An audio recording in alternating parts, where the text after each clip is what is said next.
everyone. On behalf of the experts in international trade at the Chamber of Commerce of Metropolitan Montreal, we welcome you to our webinar of the Desjardins International Meeting Series.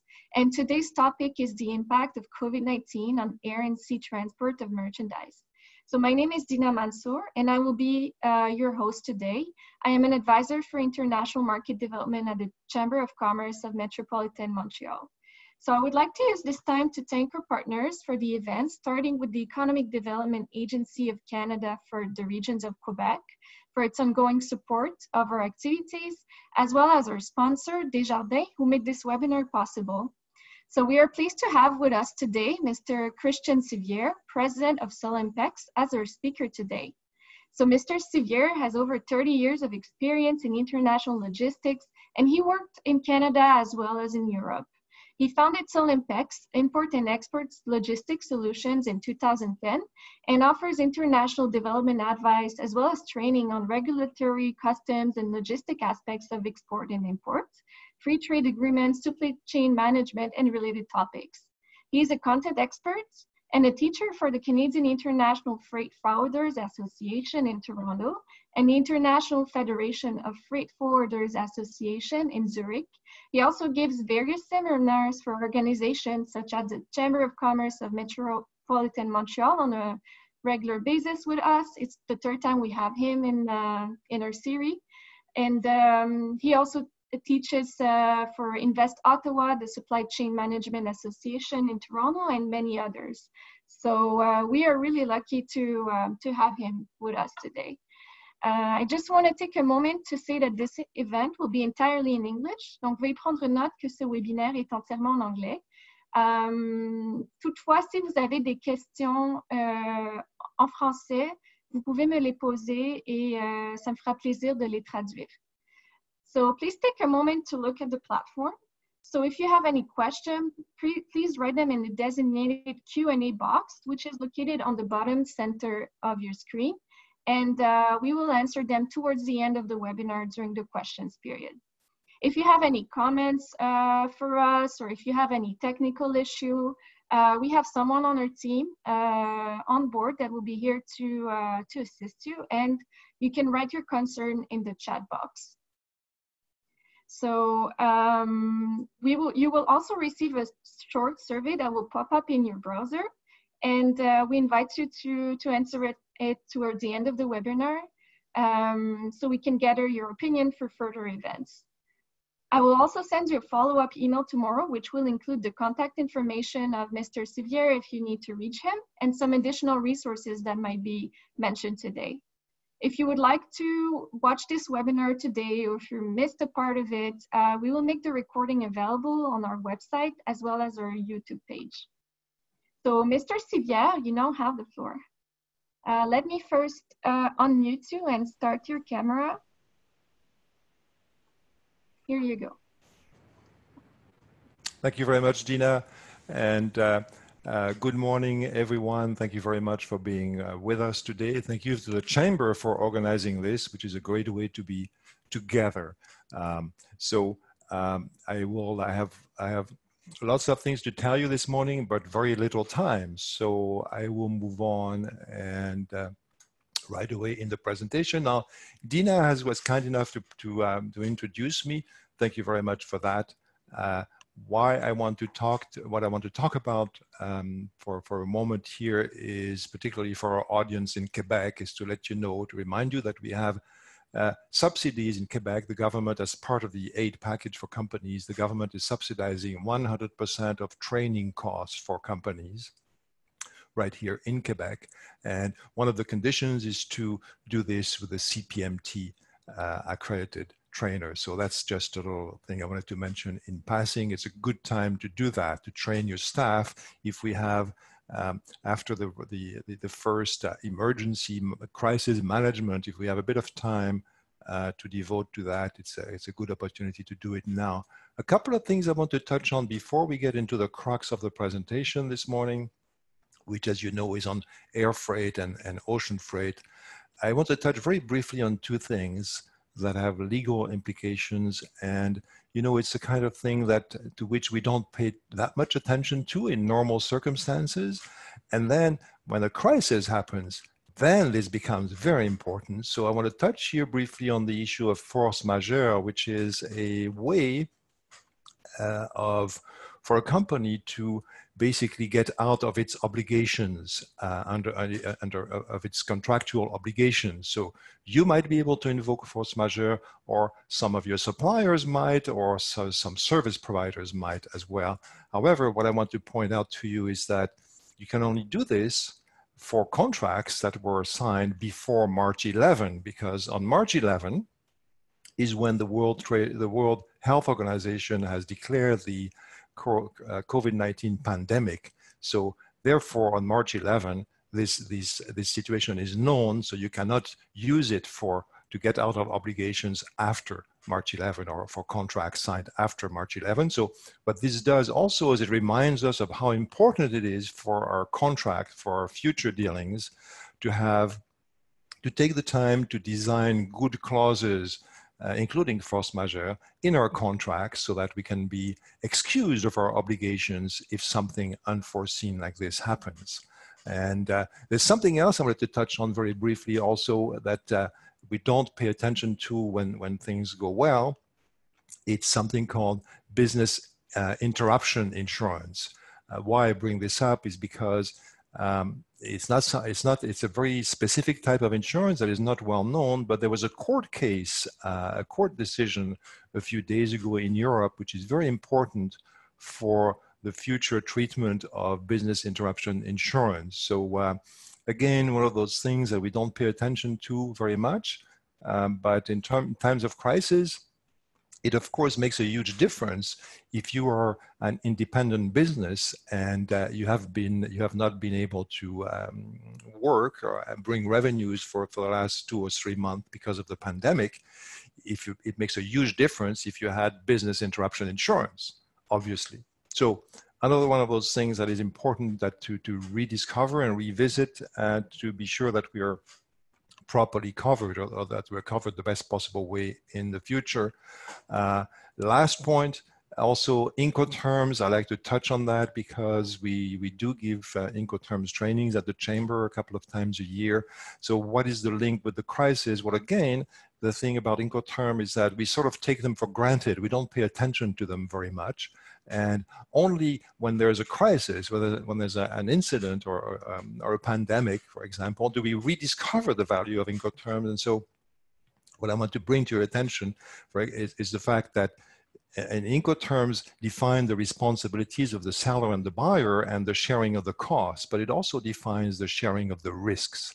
And so if you shipped goods from Canada to India by ocean freight, and once the goods almost got there, the Indian government closed the ports in India, then your goods couldn't be discharged. And so the shipping line discharged them elsewhere. So whose problem is that? Is actually defined by the Incoterm that you used. And so if you use the CFR, CIF, CPT, CIP Incoterm, then the goods traveled at the buyer's risk. So it's not really your problem. Whereas if you're the buyer and you bought goods under these Incoterms, then it's your problem, because even though the shipper or the supplier arranged the transportation. So just a brief reminder, so to speak, that it's a good time to look at our contracts and our different terms of reference to use the best possible ones, of course. So we're going to talk about air freight. We're going to talk about ocean freight. We'll spend a bit more time on air freight, on air cargo. Why is that? Well, it's because, as you probably know, shipping goods by air is very problematic since mid-March. Why is that? Is because there's far less flights. We know that as travelers because we know we can't travel either by government regulations, government restrictions, or simply because there are no flights. So that has a huge impact on the air transportation of cargo, of air cargo. There's been a slowdown in demand. There's less goods to ship because of the COVID-19 crisis. However, there's a huge spike in demand to ship personal protection equipment, PPEs. And so that has been very problematic because all of a sudden, since mid-March, we have no flights. We also have airlines that, as a result of this situation, have been in financial difficulties. I highlight a few here on the screen that have already declared bankruptcy.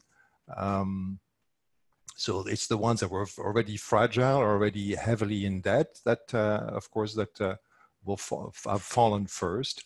But we can expect that there'll be some bankruptcies in air carriers or in airlines, unfortunately.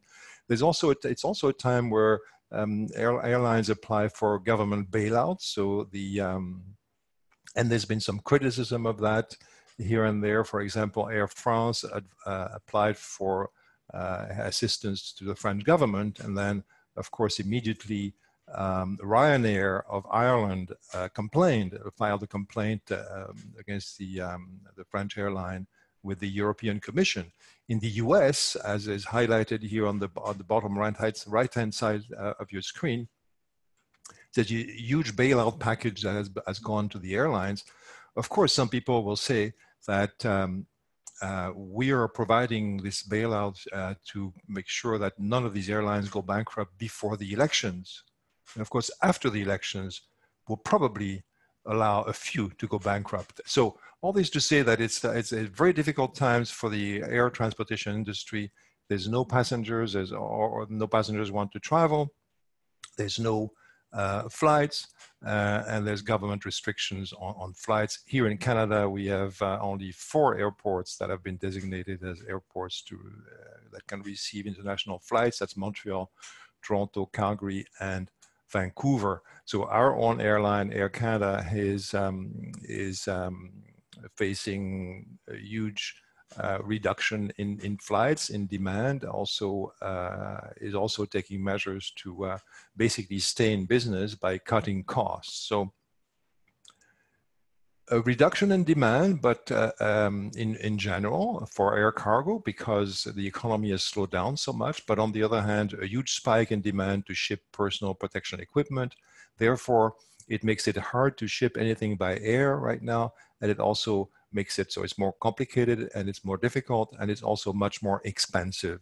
Rates have really shot up. So briefly, to show you the mechanics of that and also to understand better why it's very expensive to ship cargo by air right now, about 50% of the merchandise that we shipped by air on a worldwide basis is usually transported on passenger flights. Just like is highlighted here on this slide, you see the Air Canada plane, the passenger plane that is loading cargo in the belly at the bottom and is carrying passengers at the top in the cabin.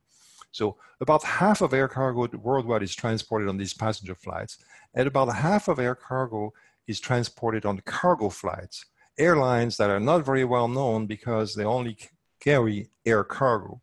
And so it's easy to imagine, it's easy to understand why it's so expensive to ship goods by air, because all of a sudden, 90% or 95% of air cargo is carried by those airlines, or all cargo airlines, freighters we call them, and they used to carry 50% of air cargo worldwide. So huge impact on prices. So what have airlines done to make it possible to transport personal protection equipment by air cargo in spite of the fact that there's far less flights available?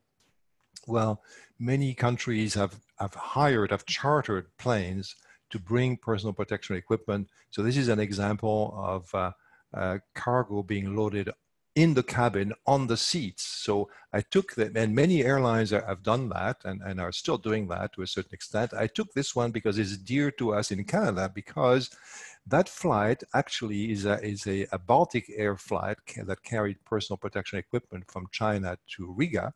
And it was designed and built in Canada, in Mirabel. This is what used to be called the Bombardier C-Series aircraft, which is now called an Airbus A220, as you know. Another thing that airlines are doing, and Air Canada has been at the forefront of this trend, many airlines around the world are doing this, is about 100 airlines who are doing this around the world now, is they've taken the step, because there's no passengers and there's no passenger flights, so they've taken the seats out of passenger planes in order to be able to carry cargo in the cabin. So many airlines have done that.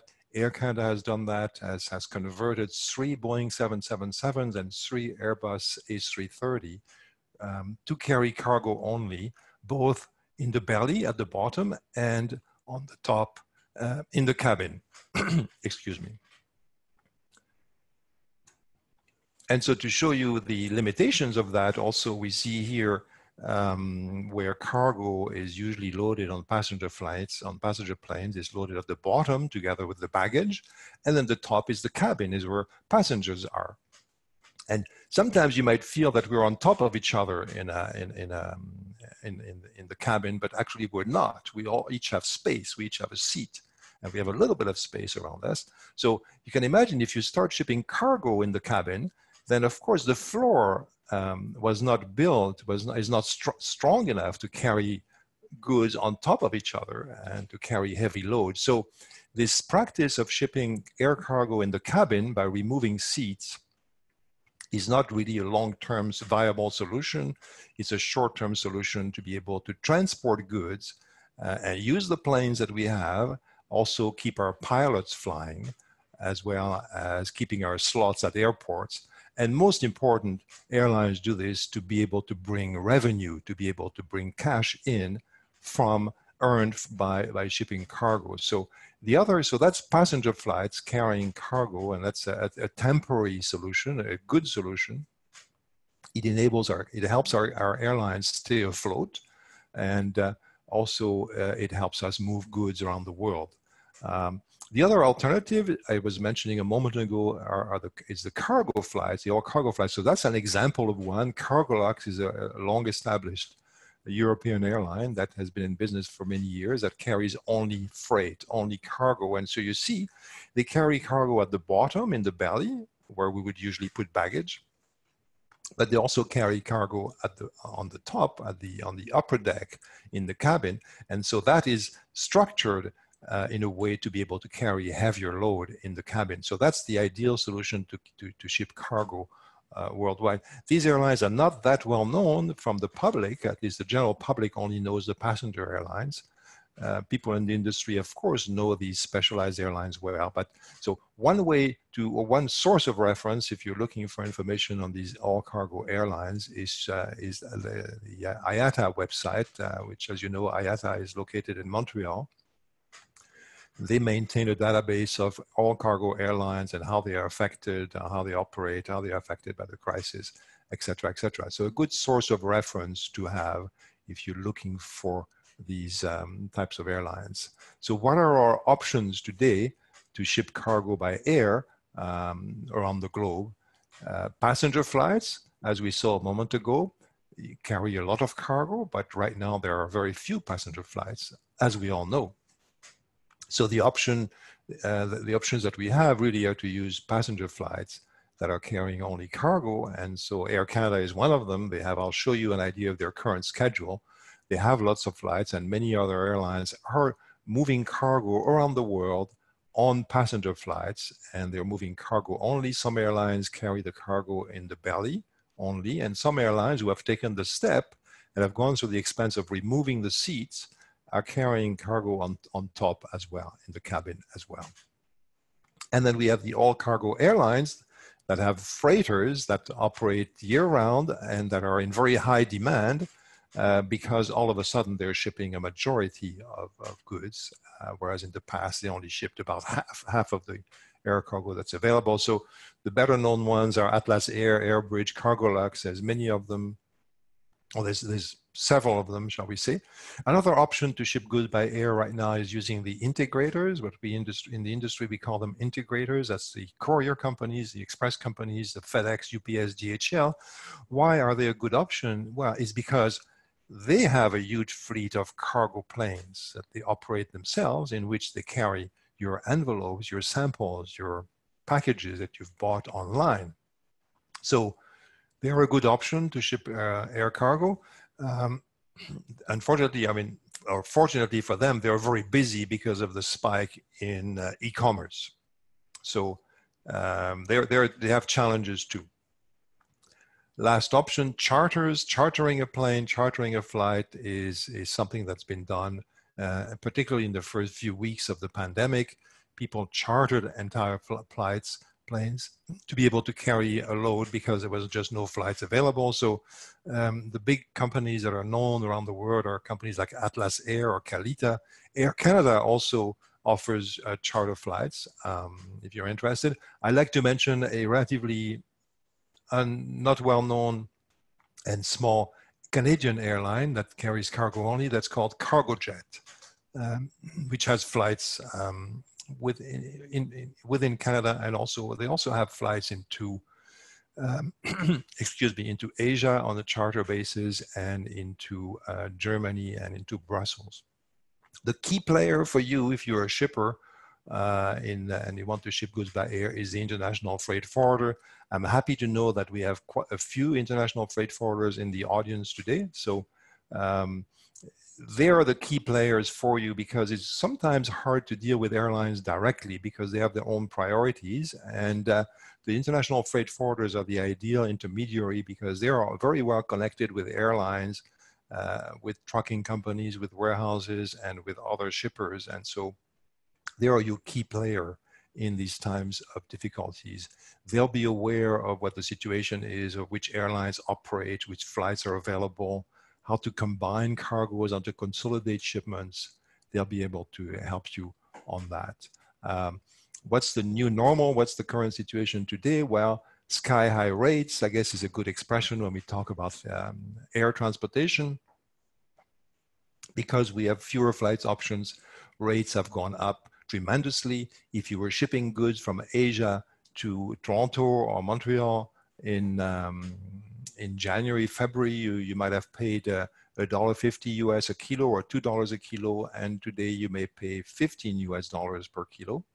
If you ship goods from Europe last December or January or February, you might have paid €1 a kilo, and last week or this week you'll pay €4 or €5 a kilo. So rates are extremely high, and so one of the key elements here is to realize is that because space is so tight, because there's fewer options than before. If you have 5 tons to ship from Shanghai to Toronto or from Hamburg to Montreal, and you have a good offer from a reputable international freight forwarder or a partner or a logistics services provider, don't wait. You have to take quick decisions. You can't say, okay, I'm going to think about it, and because it's so much, it's much more expensive than last month, I'm going to get back to you tomorrow. Don't do that, because tomorrow the space will be gone. Somebody else will have jumped on it. So today, quick decisions are important, are a must, even though sometimes some of the offers you might get might seem unreasonable or extremely expensive, but we kind of have no choice these days. One element that's tricky is that sometimes you'll be asked, because space is so tight, sometimes you'll be asked to prepay the freight. So that's risky, that's tricky. You have to be sure that you deal with reputable partners. And of course, you also have to rely on your supplier. If we're talking about an inbound move, make sure your supplier has the merchandise and will not let you down at the last moment after you have paid the freight in advance. You know, that would be a terrible thing to happen. And last element I wanted to mention is because of this volatility, because of these difficulties of getting space, less flights available, very high rates, the market is changing fast. And so it's very important, if you're in that business, it's very important to be close to the market and to be well informed of developments, where rates are, which airlines are flying, et cetera, et cetera. It's more important than before, than in normal circumstances. So this is what I wanted to share with you on air. We don't have very much time, so I'm trying to keep a good pace to be able to present all these, as much information to you as possible, and also so that we have time for questions in a moment. So the flights that are available right now, I highlight here the Air Canada schedule. So these are passenger flights that carry cargo only. They currently operate once a day, daily, from Montreal, between Montreal and Paris, as well as between Montreal, Toronto and Frankfurt, and Toronto and London. And they are adding capacity, they are adding flights as they move along, as they convert more planes into and remove seats. So they have new destinations coming up in June 1st, Bogota, Lima, Amsterdam, Dublin, Madrid. And the good news also for the air transportation side is that there's more airlines sort of ramping up. Emirates has started flights to Toronto again. Brussels Airline is flying again. I don't know if they have Canada on their schedule yet, but it's one of the many airlines that have stopped flying completely, and that they are resuming flights. So that will bring us more option as we go along. So this is what I wanted to present to you for air transportation, which, as I said, is more problematic than ocean transportation at this time. So now let's look at ocean transportation. So in ocean transportation, there's been the same situation, but much slower. Ocean freight is a very slow moving. It's not just that the ship moves slowly, it's also the business itself. The cycles are longer. So the lead times are longer. So the impact of the crisis has been slowly trickling into the ocean transportation industry. Less goods being shipped. Maersk here predicts, who is the biggest carrier around, predicts a fall of 25%. So on some lanes, there's been reductions of 10%, 25%, 30%. It depends. It's changing a little bit, of course, when China was in the Lunar New Year vacations, and when the pandemic started, then of course there was an abrupt slowdown in volume in and out of China, and they have reopened partially, so business has come up a bit. So the big difference between ocean freight and air freight, which I wanted to highlight here, is air freight is highly regulated and and ocean freight is completely differently. And I want to illustrate this. I want to show you this picture of a Yang Ming vessel, which is a Taiwanese carrier, and we salute Taiwan on this occasion. A Taiwanese carrier that carries containers, and that picture is from the port of Halifax, by the way. So you see it carries containers from the Yang Ming line, a Taiwanese carrier, but it also has, on that vessel, it also has Hapag-Lloyd containers. The Hapag-Lloyd is a competitor of Yang Ming. It's a German carrier. You also have ACL containers, also a competitor, an Italian company. K-Line, also a competitor, Japanese company. So what happens in ocean transportation is that carriers work together, either in consortium, in vessel sharing agreement, slot chartering. There's a few technical terms in that industry. And so what they do is they work together, and they also work together in a way to adjust their sailing schedules based on demand. So because of that, the impact on the ocean freight is not as enormous as on air transportation. Ocean freight kind of runs smoothly. Carriers have adjusted their sailings. They have less sailings available. They have what we call blank sailings, i.e. they say, okay, we have a weekly service between these ports, and this week we won't have any. We'll just, the ship will just lay at anchor, and we'll just skip a week. So by doing that, they're limiting the supply of ships available, of space available, and because to match these slowdown in the demand. So why they do that is to keep the rates at the same level, to avoid a spike in rates. I mean, that they would like any time, but what they want to avoid is the rates to fall, to drop, and then that would make it difficult for them to stay in business. So very different impact on ocean transportation. The challenges of ocean transportation are really different in the sense that carriers are generally have a little bit more margin to work with, a little bit more room to maneuver, and they kind of adjust the sailings to the market demand. So that, of course, is I described the situation for container traffic. For break bulk and bulk, it's a little different, but we're not covering that aspect. So Canadian ports overall are functioning normally. The port of Halifax is functioning normally. It had a slow reduction in volume, but it operates normally. Rail operates normally. The port of Montreal is operating normally. There's no big issues. Cargo is moving in and out. Vancouver is affected by the reduction in Asian business.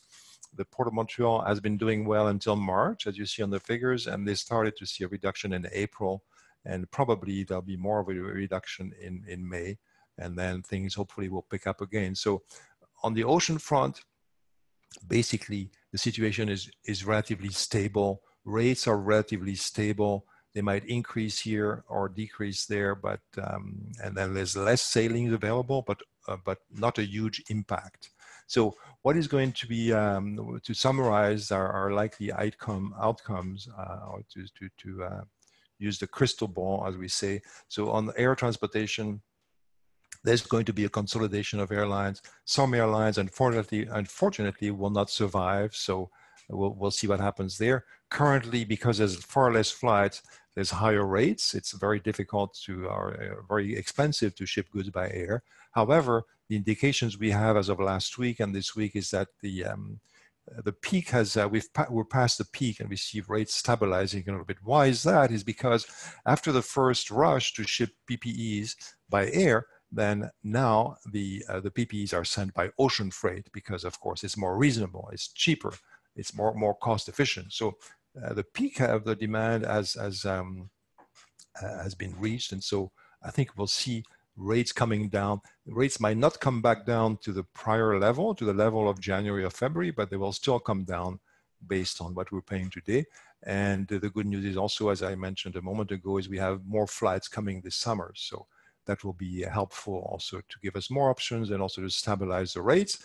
On the ocean side, same thing. Some carriers might disappear. Some carriers today are reported to be in financial difficulties because they have much less volume and lower income. I won't mention any names, of course, that would be rude of me, but some lines may not be around in a few months, who knows. But we know carriers work together to stabilize the market, to keep the rates steady.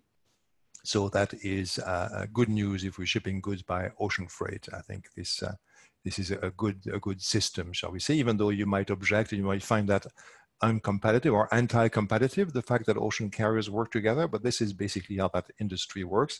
And to end on a positive note, because we need to have positive notes, feedback when we are in times of crisis, which is not easy to deal with. I wanted to share this little cartoon with you, and which highlights the fact that, yes, why would we want to fly? Well, we don't want to fly right now because we want to avoid being in the cattle car, as we call it. But the good news on that front is that airlines have recognized the need of giving us more space on board their planes, and for safety, health and safety reasons. Some airlines will start flying passengers again with the empty seat, with the middle seat empty. And so that's good news from the point of view of giving us more space.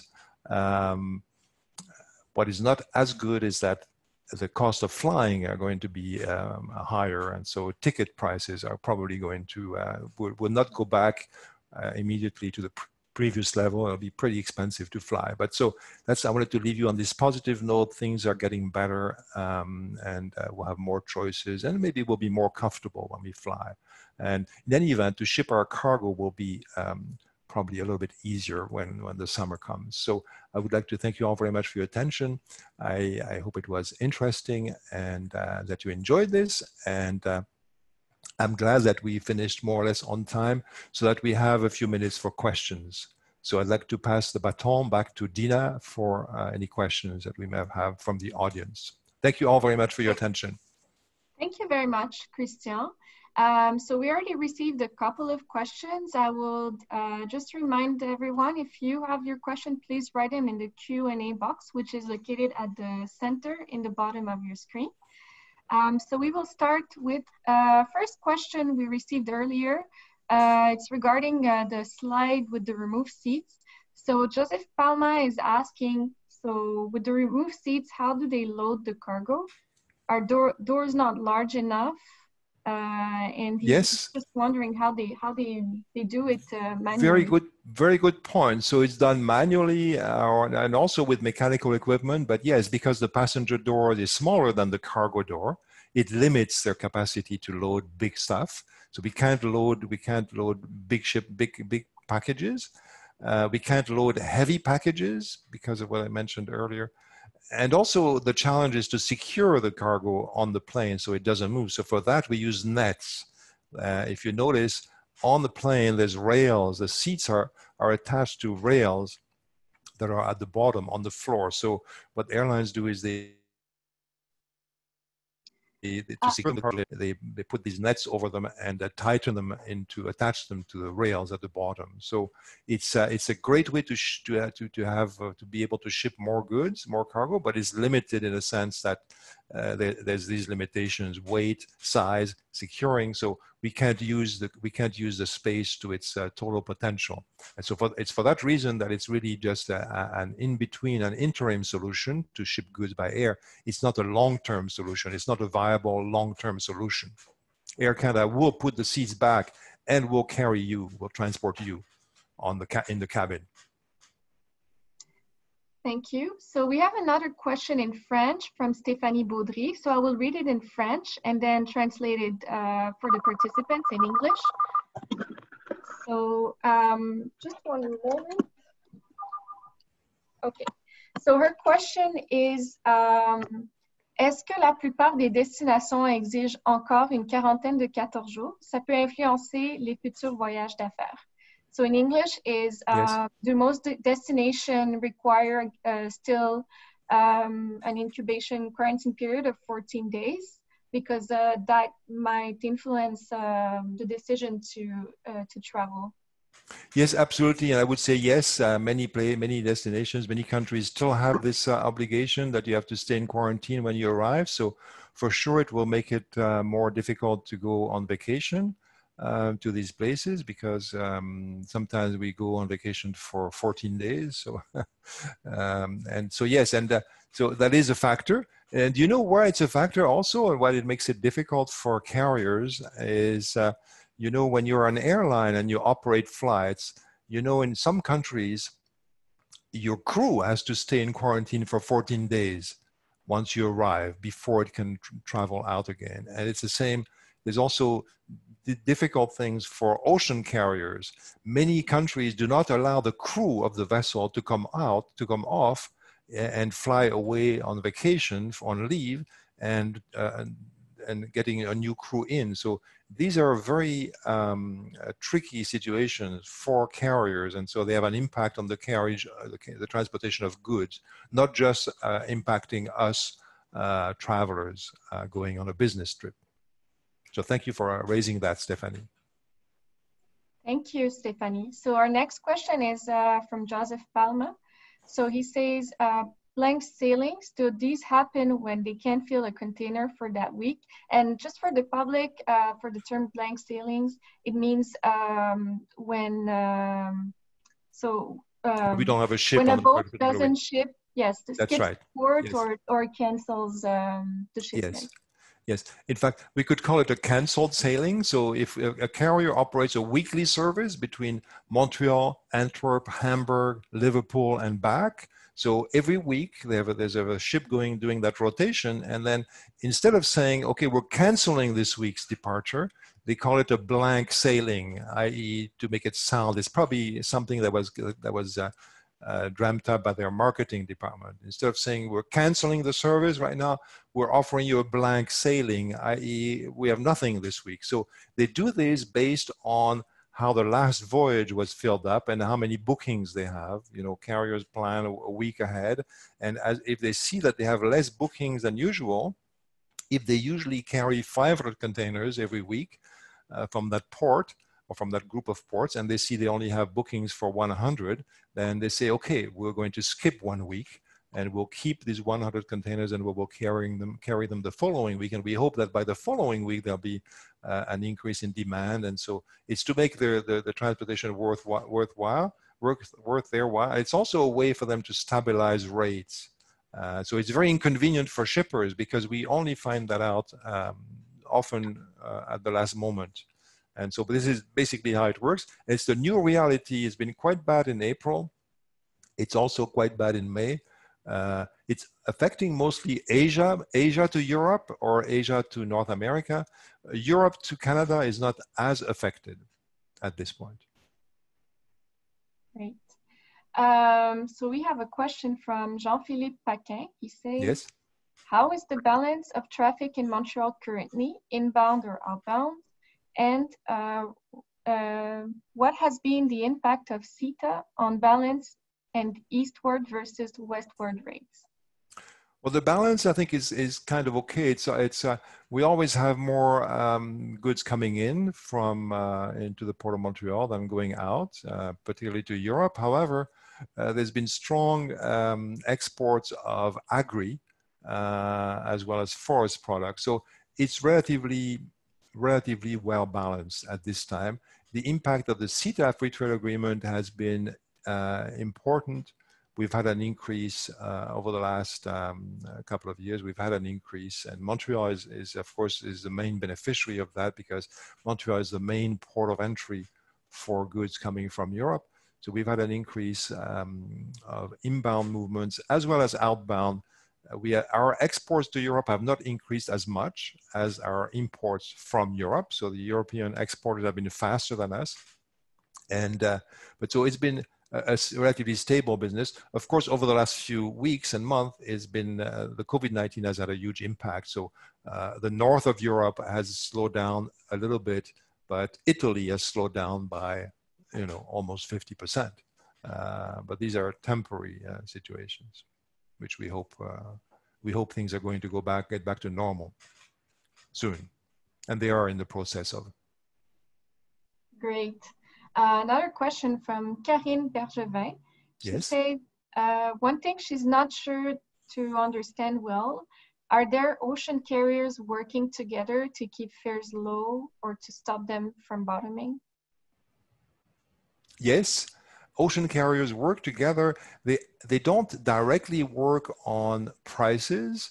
The pricing is independent. So I showed you this Taiwanese vessel that had containers from Yangming Line, also from Hapag-Lloyd, from ACL, from K-Line, so all competitors. What they work together to limit space or to operate services jointly. They don't work together on prices. That would be illegal. However, the fact that they work together on services to either limit the services available, the space available, or to increase it, that of course has an indirect impact on prices. That's the whole part of the idea. But so to answer your question, they don't directly work on prices, they work indirectly on prices.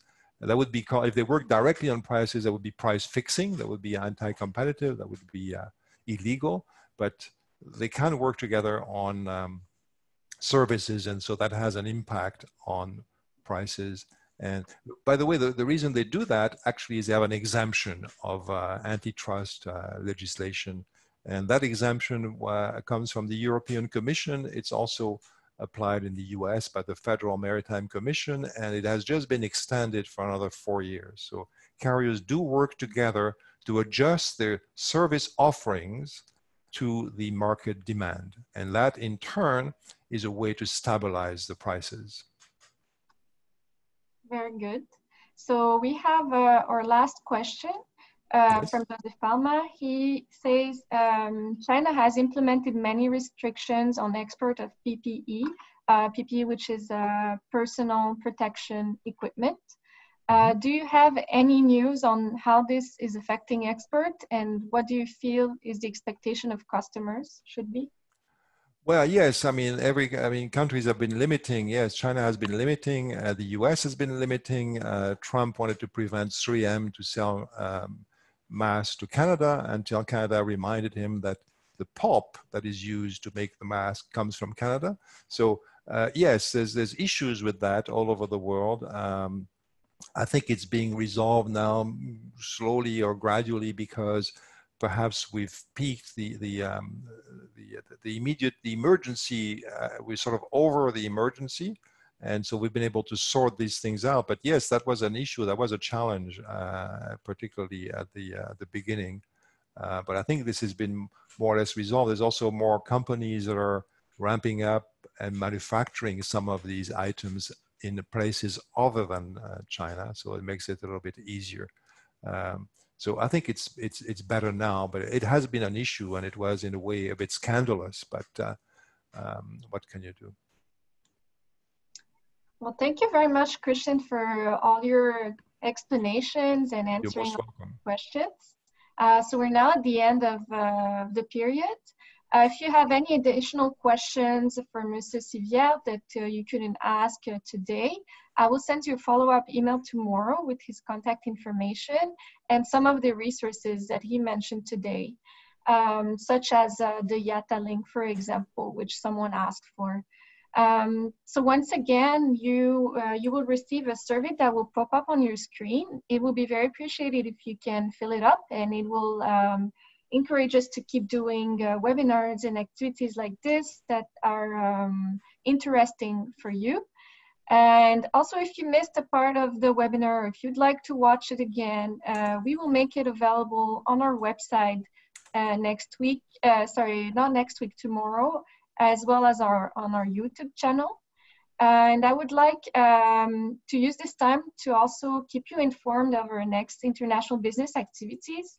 Tomorrow we have the Cafe Export webinar at 10, which will cover international news, as well as a focus on the business climate in Latin America.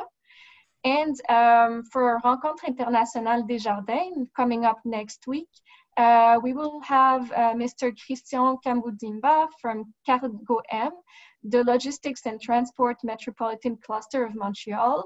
And it will be on the export processing zone in Montreal and duty-free programs available for you to help with your cash flow. So I'd like to mention that our team of international experts is also here for you during the crisis. And we are offering some consulting services that are free for the moment to help you evaluate your international trade activities and plan the future. So it's some assistance. I will send you all this information again on the follow-up tomorrow. And so thank you again, Mr. Sivière, for your excellent presentation. And thank you very much, Gina, for your participation. Thank you. Be well, be safe. Bye for now. Thank you. Have a great day, everyone.